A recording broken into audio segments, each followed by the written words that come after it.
What's up guys, Jeff Cavalier, AthleanX.com. Today I want to talk to you all about the ab wheel rollout and more specifically, how to nail it every single time. Because if you don't, this exercise does not belong in your ab training routine for two reasons. Because at best, you're looking at a major waste of time. And at worst, you're looking at an exercise that could actually cause damage to your lower back. But if you do get it right, it's a great exercise that belongs in your training routine. So here's what you want to do. You want to focus on three separate areas. One is the setup. The second part is the execution, and the third part is pulling the wheel back to you.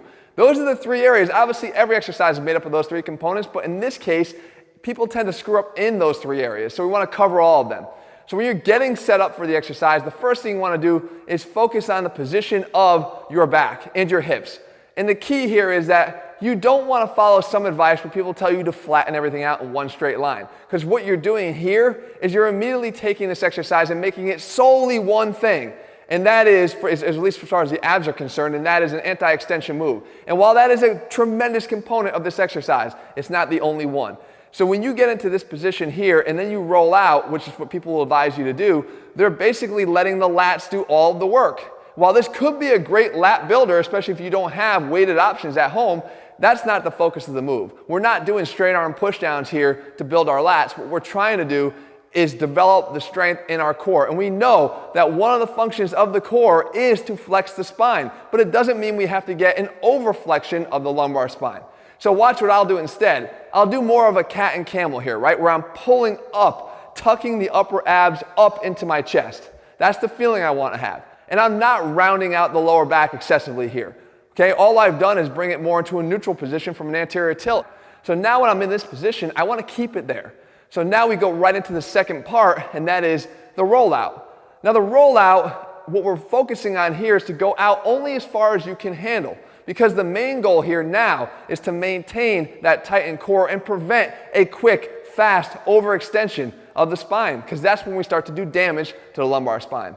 So when we go out only as far as we can handle. Beginners might only go out as far as I'm showing you here, whereas the more advanced, you can go all the way out. And as a matter of fact, you can even hold it for a short period of time when you're out there, and then come back. So you go out as far as you can handle, but the key point is to make sure that at no point do your abs give out and your low back cave in. You want to keep that nice and tight throughout.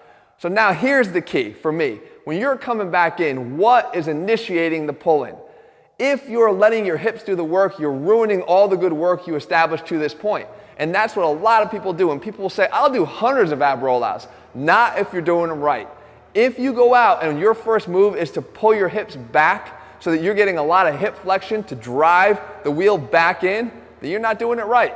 As a matter of fact, you're kind of taking away almost half the exercise, as if the same thing as if you just dropped the weights down on a curl and never lifted them. What you want to do here is never let the hips lead the way. Make the wheel and the hips move together. Now you can test yourself, and there's a great way to make sure you're doing this right. Watch here what I do. I back myself up against the bench, and I start by having my butt in contact with the bench as I sit back. And then I roll out. Now, if my butt makes any contact with the bench on the way back in, I didn't do that rep correctly. I let my hips dominate, and I let it lead the way. And we already know that hip flexors are over-dominant in a lot of ab movements here. This would be just another example of that if we allowed it to happen. So instead, now when I get away from the bench, what you're focusing on here is I get all the way out there and then I initiate the contraction in the abs and I pull back in with the wheel and the hips moving together in sync. And you'll see here that when I get to the top, my butt is no further back than it was when I started.